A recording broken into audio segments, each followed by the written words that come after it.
ये माइक लेने आपकी आवाज़ सके आ जाए। जी, जो इस तरह के वाक़यात होते हैं हुकूमत उसको नहीं करती बल्कि कंपनसेट करती है। हमने बाज़ वाक़यात में ऐसे देखा, जबकि कोई और साइड से आपकी तरफ से भी कोई क्लियर मैसेज या कोई क्लियर बयानिया नहीं आता।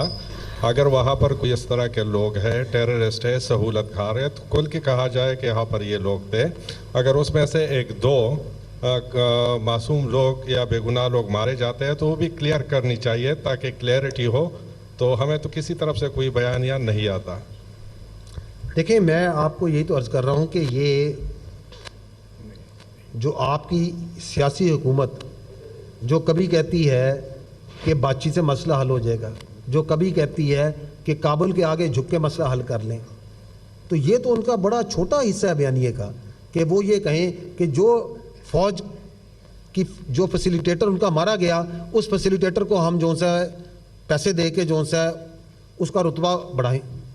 That's very easy for them to do because they are thriving into this. उनकी सियासत जो सी है इस इबाम और कन्फ्यूजन के अंदर पनप रही है।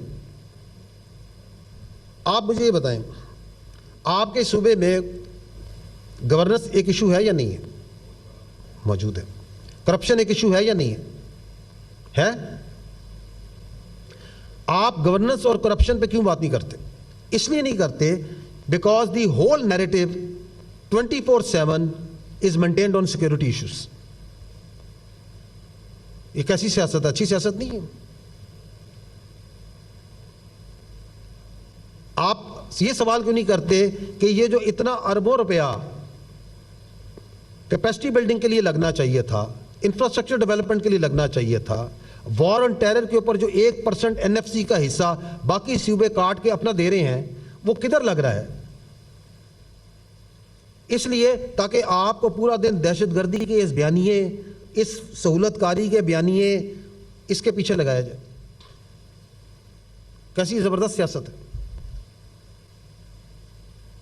आपके सूबे में कुदरती आफात आती हैं, हर साल आती है, वहीं पे दोबारा आती है, आती नहीं आती? उस पर सवाल नहीं करना कि ये इंफ्रास्ट्रक्चर यहां पे क्यों बना या नहीं बनना चाहिए था, यहां पे ये लोगों को, आवाम को देने के लिए काम होना चाहिए था, क्यों नहीं हुआ? एक आपके पसमानदा जिले के अंदर 40 अरब से ज्यादा करप्शन एक दरमियाने दर्जे के ठेकेदार के पास से निकल आई, उस पर आप सवाल नहीं करना ताकि बयानिया जो सा इस दहशतगर्दी के ऊपर, इस कंफ्यूजन में रखा जाए। तो इसके मेरे भाई बहुत से फायदे हैं। ये वो जो पॉलिटिकल क्रिमिनल टेरर नेक्सस है, उसको अगर आपने प्रिजर्व करना है तो इस पे कंफ्यूजन रखनी है, ये भी कंफ्यूजन रखनी है। अभी आपने सवाल नहीं किया, एक बड़ा जबरदस्त बयानिया, एक बड़ा मजेदार बयानिया बनाते हैं कि ये बॉर्डर पे तो फेंस के ऊपर तो फेंस लगा हुआ है, फौज बैठी हुई है, तो दहशतगर्द कैसे आते हैं? कहते हैं ना। और जब उस फेंस पे, उस बॉर्डर के ऊपर, क्योंकि वो दहशतगर्द आते हैं, one of the reason is कि आपने उसमें स्मगलिंग करनी है, आपने वहां से चर्च इधर से उधर लानी है, आपने और सामान लाने हैं, आप उस पर हाथ डालते हैं तो उसके ऊपर जो सा है सियासी पुष्ट बनाई, मकामी तौर से लेके ऊपर तक सारे बोलना शुरू हो जाएंगे। आपको ये कोई नहीं बताएगा, वो ये नहीं बताएंगे कि ये जो आपका 2911 किलोमीटर का बॉर्डर है, इतना बड़ा बॉर्डर है ना आपका अफगानिस्तान के साथ, इसमें आपकी फौज की, आपकी एफसी की जो पोस्टें हैं, उसका मिनिमम डिस्टेंस 15-16, कहीं 20 किलोमीटर, कहीं बहुत ज्यादा, इससे ज्यादा है। क्या आपके पास इतनी फौज, इतनी एफसी, इतनी कानून नाफिज करने वाले हैं कि आप सारे को कवर कर सकते हैं? आपको यह नहीं कोई बताएगा कि दुनिया में तमाम जो बॉर्डर्स हैं वो म्यूचुअली गार्ड होते हैं। दो मुल्कों के दरमियान बॉर्डर होता है ना, दोनों मुल्क इस बॉर्डर को गार्ड करती हैं। ये मेरा ख्याल है दुनिया का ये वाहिद बॉर्डर है जिसमें दूसरी तरफ वहां से पहले इंगेज करते हैं, उधर से उनकी पूरी मामनत की जाती है, दहशतगर्दों की भी, स्मगलरों की भी, खारजियों की भी, कि इनको पार कराया जाए, इंगेज किया जाता है आपकी पोस्टों को। कहां दुनिया में होता है ये? आपको कोई ये नहीं बताएगा कि दुनिया में कोई दो बॉर्डर नहीं है जो कि हर्मेटिकली सील्ड हो जाए, ऐसे बंद हो जाए कोई आर पार नहीं हो सकता। यूएसए और मैक्सिको का बॉर्डर देखा है, सुना आपने? 3500 मेरा ख्याल है किलोमीटर लंबा बॉर्डर है। उस पर वहाँ की जो अमेरिका की हुकूमत है, उसकी जो रियासत है, उसके पास हर किस्म के वसाइल हैं, अरब डॉलर हैं, टेक्नोलॉजी है, ऊपर से देखें तो कहते हैं हमें हर चीज़ नज़र आती है, सुन सकते हैं, है ना।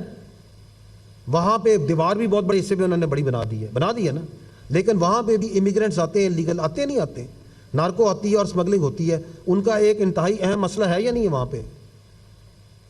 उधर की तो अदालतें हैं कि जो पार होके वहाँ चला जाए स्मगलर, तो उसको वो सख्त से सख्त सजा भी देते हैं या नहीं देते। वहाँ तो कोई नहीं कहता कि ये जो स्मगलिंग है इसके पीछे वर्दी है, कोई क्या के देखे।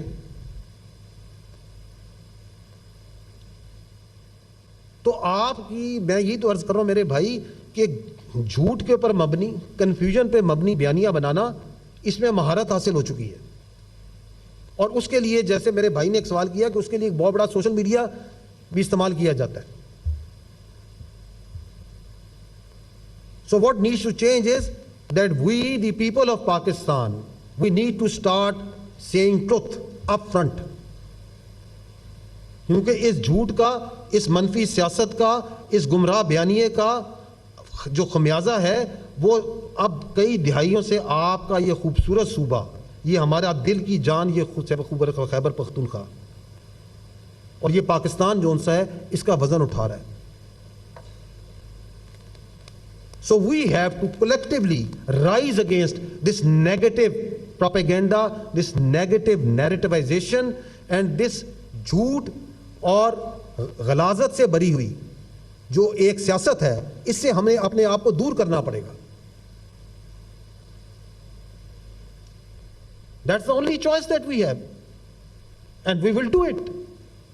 Why we will do it? Because the people of Pakistan, the people of Khyber Pakhtunkhwa, Nasir बहादुर हैं, गयूर हैं, वो इंतहाई समझदार हैं, and their future lies in development, their future lies in knowing the truth and identifying between right and wrong. ठीक है जी। काफ़ी देर से राइट साइड पे first row, 1 minute kindly, 1 minute मैं आ रहा हूँ। एक माइक दीजिएगा भाई को। जनरल साहब, मेरा नाम रियाज है, नवाए वक्त को रिप्रेजेंट करता हूँ और पेशावर प्रेस क्लब का प्रेसिडेंट हूँ। ये जो इशू है इसके 2 एस्पेक्ट्स हैं, एक ऑपरेशनल है, एक पॉलिटिकल है। ऑपरेशनल तो आप हैं, सिक्योरिटी एजेंसीज हैं, पुलिस है, सारे कुर्बानियाँ दे रहे हैं, रोज़ाना लाशें उठ रही है, रोज़ाना जनाजे घरों को जा रहे हैं, लेकिन पॉलिटिकल ओनरशिप इसकी नज़र नहीं आ रही है। आपने सर यहाँ की जो गवर्नेंस है उसकी बात की है, जो पॉलिटिकल वो है और ख़ुसूसन जो बयानिया के फ्रंट पर है, आपको यकीनन ये जानकर हैरत होगी कि गुज़िश्ता ये 2.25 साल हो गए इस हुकूमत को, इंफॉर्मेशन मिनिस्टर फेडरल यहाँ पे नहीं आए पेशावर, यहाँ पे इंटीरियर मिनिस्टर नहीं आए, प्राइम मिनिस्टर और प्रेसिडेंट का तो हम जिक्र ही नहीं करेंगे। जो आपने 40 अरब रुपए के वो स्कैंडल का जिक्र किया, ये हमारे भाई अरशद अजीज़ मलिक ने उसको अनर्थ किया, लेकिन उसको भी उस तरीके से आप कह रहे हैं कि उसको ज़ेर बहस नहीं लाया गया।